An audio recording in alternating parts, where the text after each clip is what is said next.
Hey guys, welcome back to the channel. Today I'm painting up a Stormcast Vindicator. So the entire Stormcast range is a bit of a love-hate with me.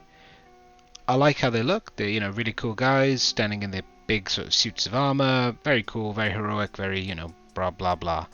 What I don't like about them is when I see flat colors. So I don't like a flat red on the armor or a flat green, blue, etc. So what I'm trying to show you today is how I go about doing my metallic looking Stormcast. So it'll be a metallic green effect to the armor.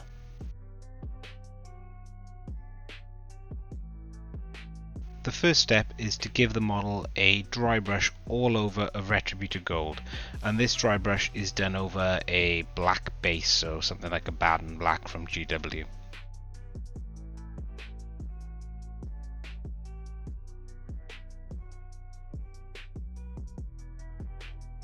With the Retributor Gold dry brush complete, I'm moving on to using GW's contrast paint, Achelian Green.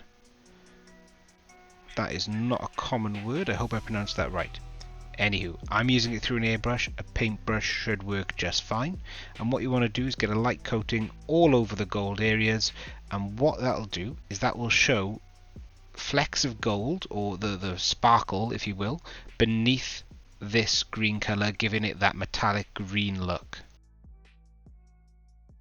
With the green now dry, I'm going to grab Retributor Gold and a dry brush, and I'm going to go pick out the parts of the Stormcast that I want to be gold again, because using an airbrush I'm not that steady with it and it's just covered the entire model. So I want things like the trim, iconography on the model, etc.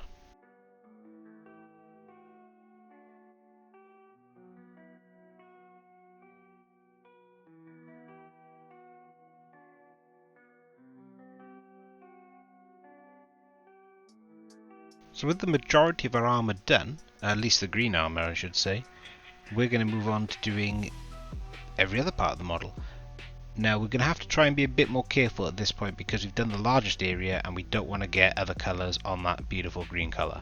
So with that out of the way, we're going to grab our silver and we're going to do areas like the chainmail.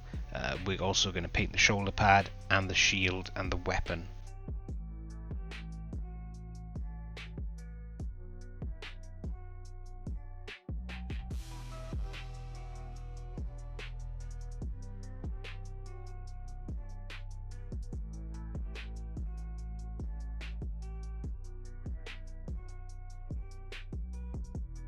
With the silver complete, we're going to now pick out a bit more detail, and we're going to grab Screamer Pink and we're going to do the weapon handles. So that is his little sword that he's got hiding on his hip and the handle of the spear. Another small detail we're going to pick out is the actual scabbard colour. Now I'm going to grab Doomball Brown for this and just paint it on with a normal brush, nothing special here.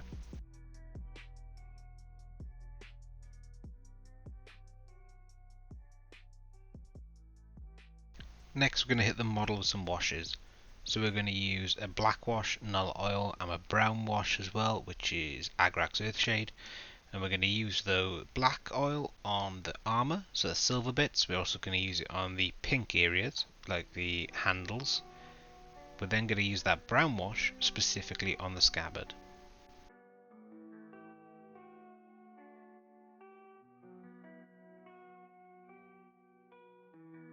So to make the model a bit more interesting, what I'm going to do is I'm going to make the weapon look power weapony type, or sort of stormy, or apparently a lot of words end in IE.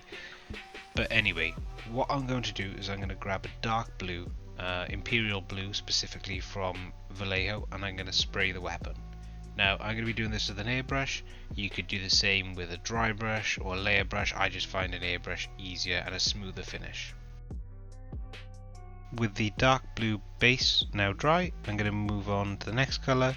Again, another airbrush paint from Vallejo, Electric Blue.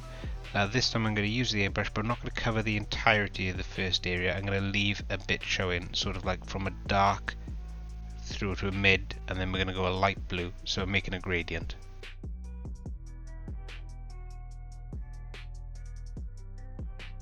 And we're going to put one more blue on the model, and that's going to be light blue again, another airbrush colour by Vallejo.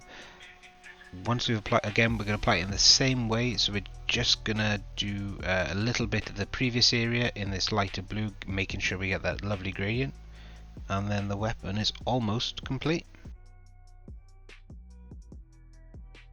The final step for the weapon is to get white.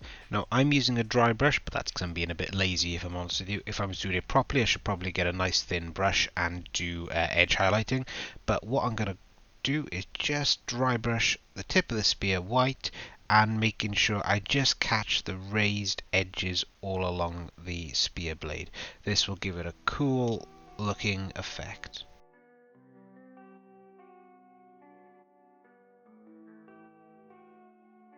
Final little bit to go, just to give the model a bit more pop, and that is just to get a dry brush, get some white, get some Screamer pink, mix them together and bring the handle up a couple of layers and give it that sort of brighter contrast into the dark green armour.